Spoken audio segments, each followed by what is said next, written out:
Siguro para mga around 15 minutes na walk yon hanggang sa bahay namin. And then after that, I'll change na and I'll go for a walk na ulit ng mga 1 hour. 45 minutes o maabot ako ng 1 oras kasi mag-exercise pa kaunti. 5 beses sa isang linggo. 4 times a week, mga 1 hour, less than 1 hour. Depende sa kung gagawin mo siya araw-araw. If araw-araw, sapat naman na po ang at least 30 minutes a day. And kung 3 times a week, at least 1 hour a day para mas consistent and makikita yung progress. Sa dami ng paraan para maging malusog, may isang bagay na madalas nating hindi napapansin. Walang kagamitan, walang bayad, walang komplikadong hakbang. Ang simpleng paglalakad.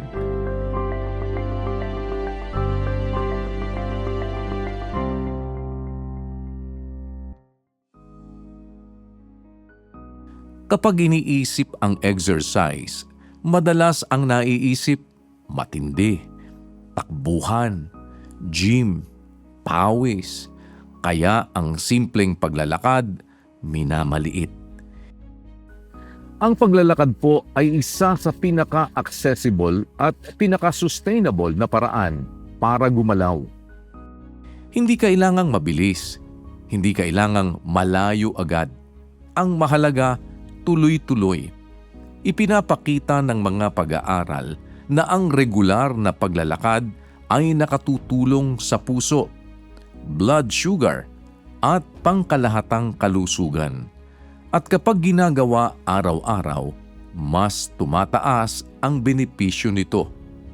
Para sa karamihan ng mga tao, sapat na ang paglalakad. Pero ang key dito ay yung pagiging consistent.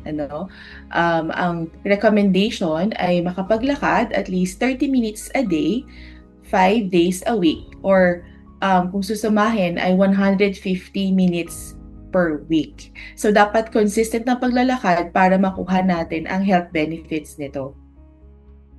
Minsan, iniisip natin na hindi sapat ang simpleng galaw, na kailangan itong maging mas mahirap para maging epektibo. Pero hindi naman po lahat ng epektibo ay kailangang komplikado. Narito ang ilang simpleng paraan para maisama ang paglalakad sa araw-araw. Maglakad kahit 10 to 15 minutes sa simula. Gamitin ang paglalakad bilang break. Maglakad sa halip na sumakay kung malapit lang. Gawing routine ang paglalakad. Hindi naman po kailangang ma-perfect natin ito, no? Pero ang mahalaga, nagsisimula po tayo. Sa gitna ng mga komplikadong paraan ng pag-aalaga sa kalusugan, may mga simpleng bagay na matagal nang nariyan.